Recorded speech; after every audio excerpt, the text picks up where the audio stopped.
Hyakimaru, move with the left analog stick, not with the directional button.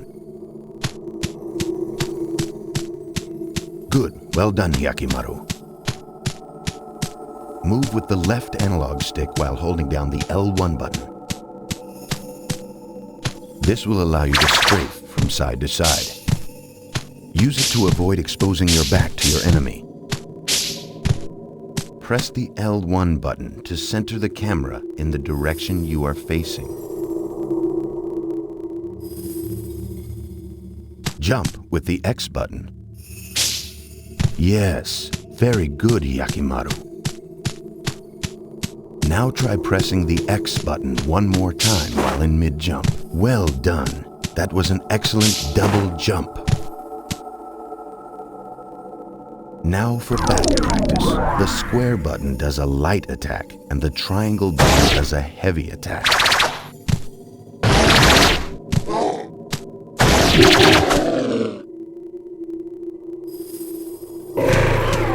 You're a quick learner. Now, I will show you a very special technique. Press and hold the triangle button.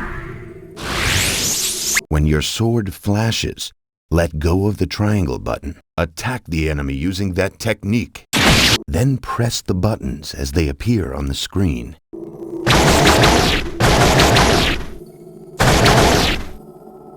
Once the enemy's health has been depleted, press the triangle button.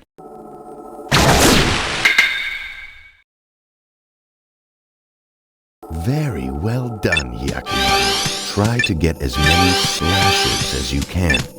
You may be rewarded. Look, your attacks have caused your spirit gauge to fill up.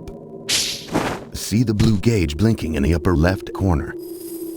Now, press the square button and the triangle button simultaneously.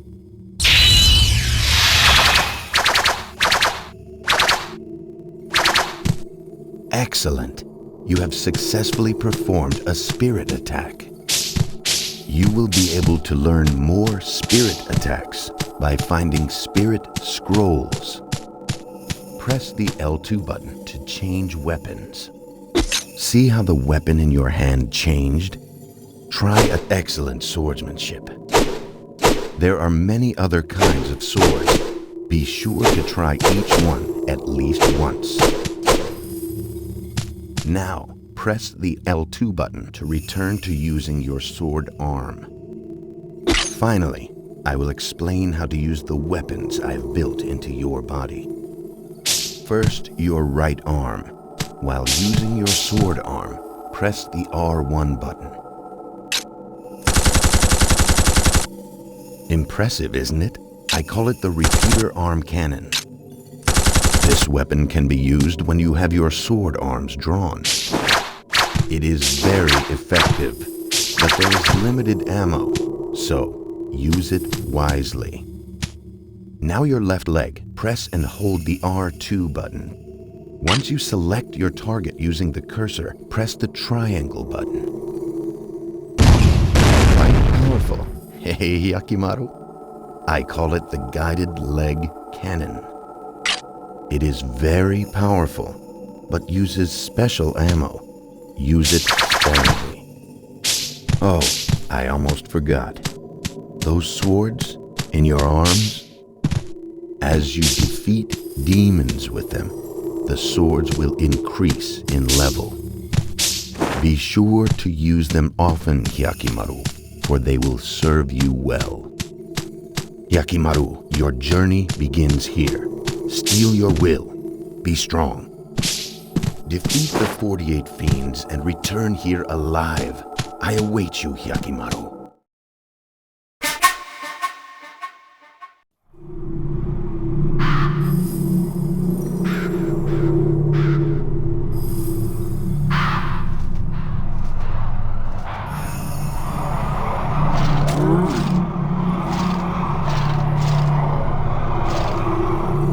Damn demons. You really think you can kill me? Try me. I will take back all the 48 body parts the fiend stole from me.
demons!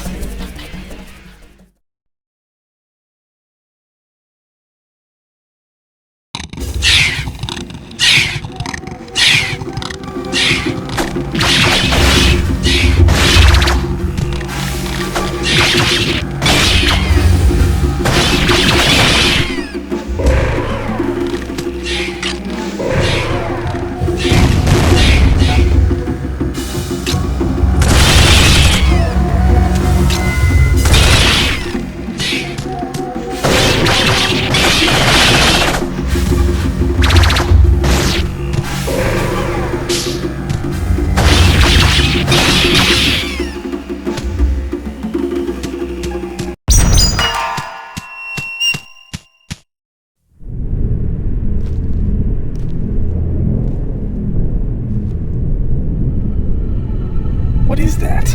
The air doesn't feel right. Smells like a demon to me.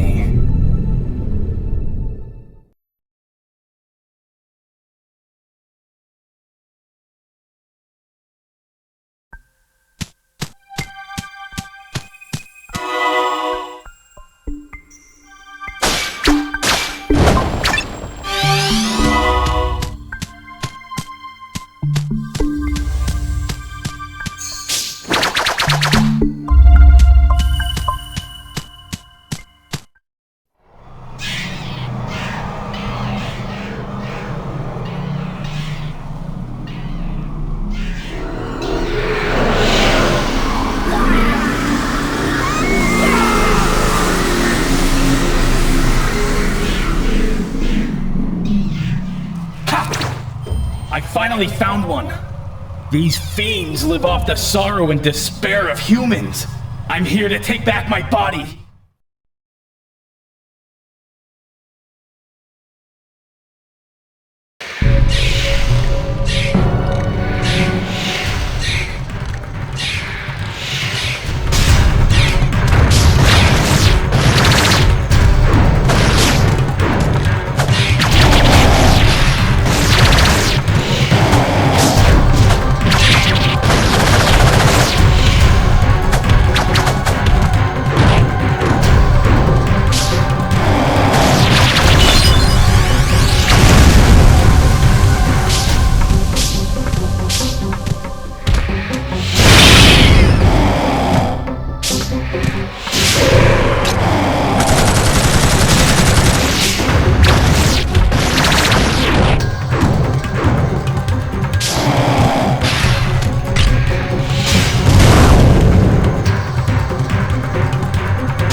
What's happening?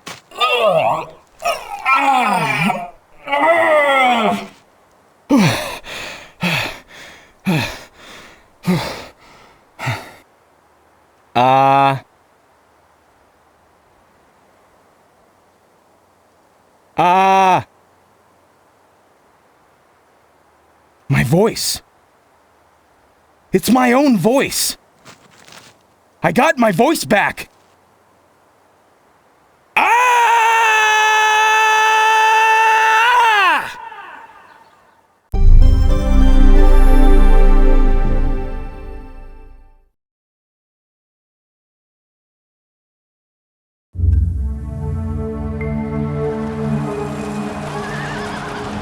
The world was ravaged by unending war. The people cried to the heavens, their hearts full of despair. Unbeknownst to them, the world was at the mercy of a group of vile demons known as fiends.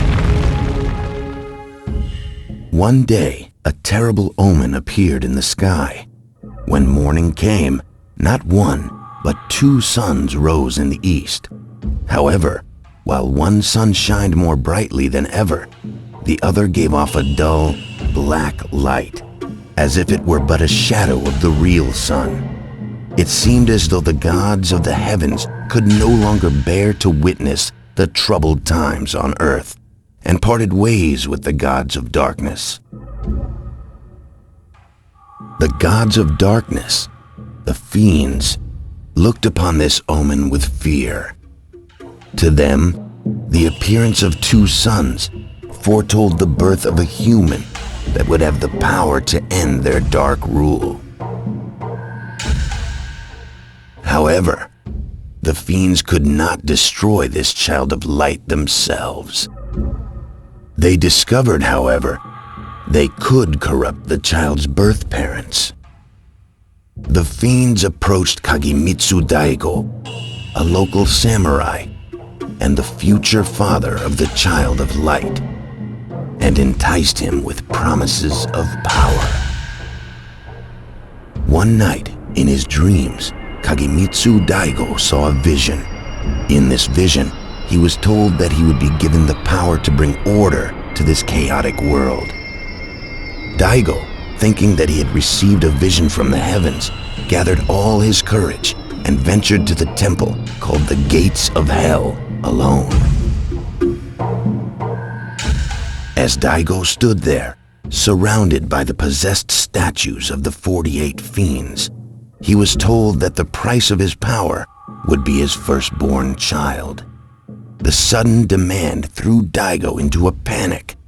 Heightened by the echoing laughter of the fiends, his mind began to twist, and Daigo's reason and judgment failed him at last. He signed the contract. A few days later, Daigo's child was born. This was much to the surprise of Daigo himself, as he had expected the fiends would lay claim to his child. Daigo dared to allow himself to feel a moment of joy and relief, but that moment proved to be short-lived. Shadows gathered over the newborn, wrapping themselves around its tiny body. A voice sounded from within the shadows. The body of your son now belongs to the 48 fiends. As promised, you shall be granted the power to bring order to this pitiful world. You shall never know defeat in battle from this day forth. Your path to victory shall be littered with the corpses of those who defy you. 48 parts of the infant's body had been stolen by the fiends. Seeing what happened to his son, Daigo let out a blood-curdling scream in anguish. Suddenly, Daigo sprang into action. He snatched up the infant in his arms, jumped atop his trusty steed, Midoro. His wife desperately tried to stop him, but Daigo shrugged her off and made his way toward the river.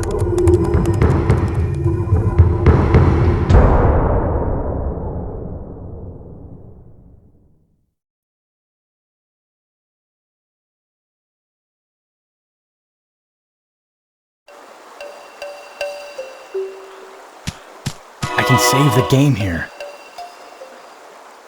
Yeah!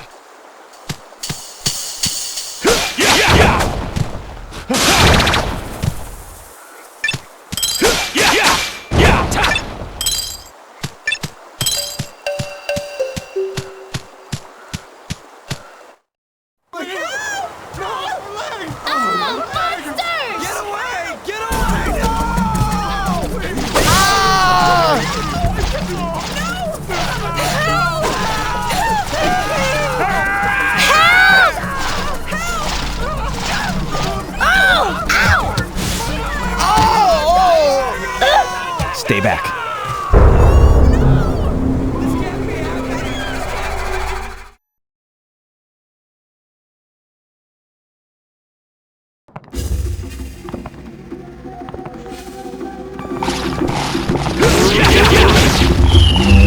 Sword arms have leveled up.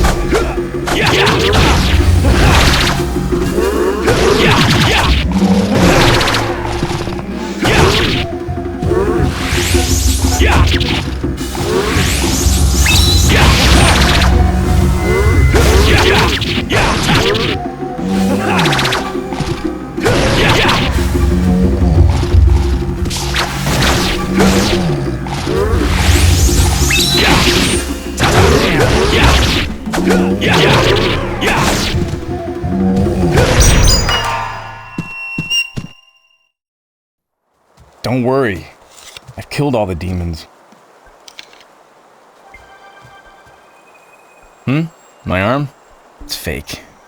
Let's not go telling everyone about this, okay?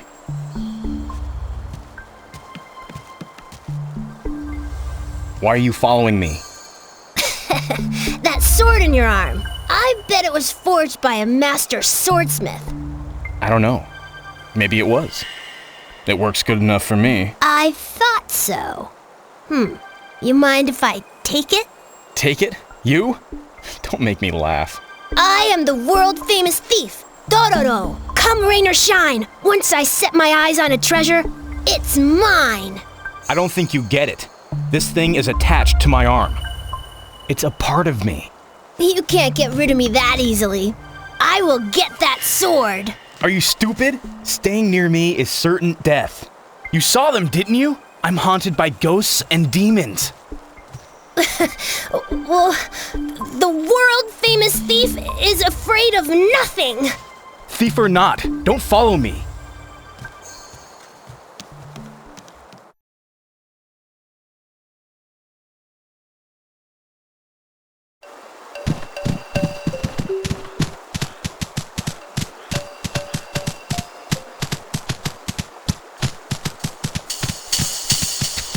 I can save the game here.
Sword arms have leveled up.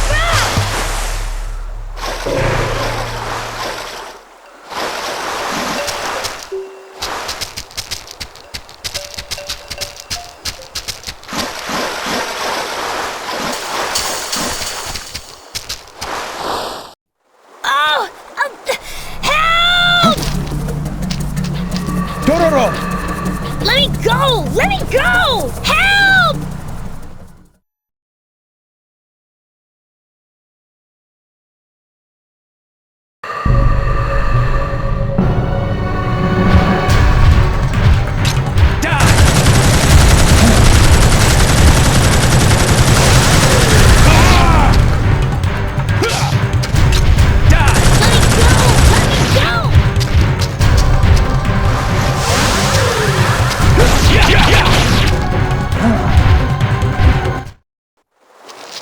Thanks for your help.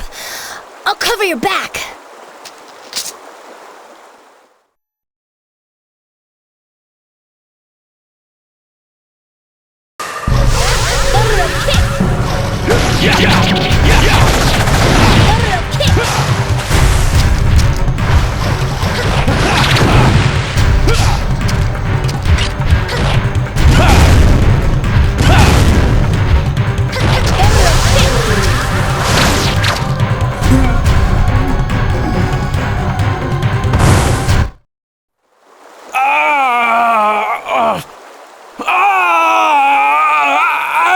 My eye!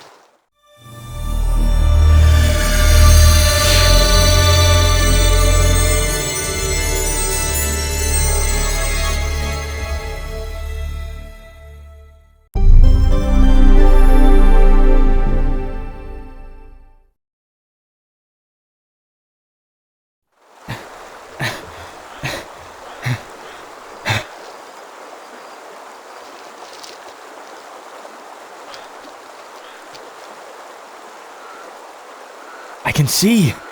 I can see through my left eye.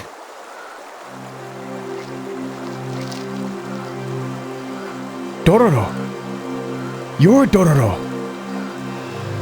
Your voice is a little annoying, but you're a cuter kid than I thought. Hey, is that your eye? Go ahead, pick it up.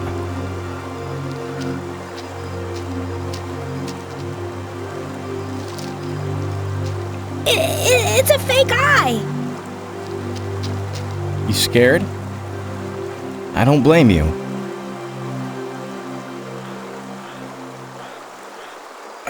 When I was a baby, I was found floating in the river in a barrel. Having returned from his studies in China, the physician Jukai had been gathering herbs near the river. To his surprise, he came upon a barrel floating by, carrying in it a tiny infant. Perhaps it was his medical training that urged him to save the child, or perhaps it was human instinct, but Jukai did not hesitate but for a second before he rescued the child from the barrel.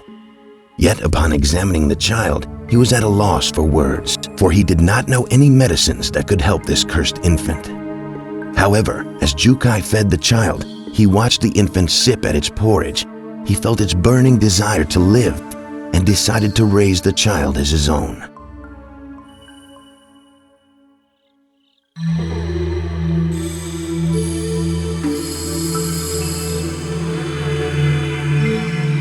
One day, a strange voice buzzed in Jukai's ear. "Feed me, feed me," the voice pleaded. He looked around in search of the source of the voice. The infant was staring straight at him with its empty eyes. "Could it be?" he said aloud. "Were you the one speaking to me?" "Yes," the voice echoed in his mind. Jukai realized that the child could speak directly to his mind. From that day forward, Jukai communicated with the child telepathically and taught him everything he needed to know about living in this cruel world. When the child turned 3, Jukai made a decision. He decided to operate on the child. He would use all his medical knowledge to give the child everything he was missing: arms, legs, eyes, nose, ears, everything that the child lacked. He began the operation. After many, many hours, a miracle happened. At the end of the surgery, when the anesthetics had worn off, the child opened his eyes. And for the first time, the child had a complete body, and he had a name: Hyakimaru. Within a month after the surgery, Hyakimaru began to learn to use his new body. He sat up, moved his legs, and took his first steps. He stumbled many times, but every time he picked himself back up and tried again. The pain was nearly unbearable, and every day he worked himself to the point of nearly collapsing. Soon Hyakimaru was able to run about as free as any child. When Hyakimaru turned 6, Jukai had been watching him run and play like any child would. Despite the fact that he could not see, he knew at that moment that with such wondrous gifts, a strange and fantastic destiny would surely be awaiting Hyakimaru. As Hyakimaru grew older, strange things began to occur. Demons began to appear all around them, watching their every move. When Hyakimaru turned 18, he visited a local temple. While praying, a voice spoke to him from the heavens. "The 48 fiends have each taken a part of your body, young Hyakimaru. You must slay these fiends and retrieve what is rightfully yours. However, the fiends have also created a human out of your body parts. Slay the fiends, or their human creation, and you shall become whole once again." Hyakimaru, sensing the seriousness of the situation, sat down to speak with Jukai. Hyakimaru knew that the fiends were after him. He knew it was because of his special powers that the demons wanted him dead. Even though he had artificial limbs and could not see nor hear, he could see things with some sort of innate sixth sense. He knew that the fiends considered him a threat and would do anything to get rid of him. Hyakimaru decided that he must seek out the fiends and destroy them. To help him accomplish this, Jukai decided to perform one final operation on Hyakimaru. He fitted Hyakimaru's body with various powerful weapons. As Hyakimaru prepared to set off on his quest, Jukai warned Hyakimaru of the dangers he was sure to face. He explained that fiends lived off of human suffering and grief. He told Hyakimaru that if he encountered any peoples burdened with inexplicable pain or suffering, chances are he would find a fiend nearby.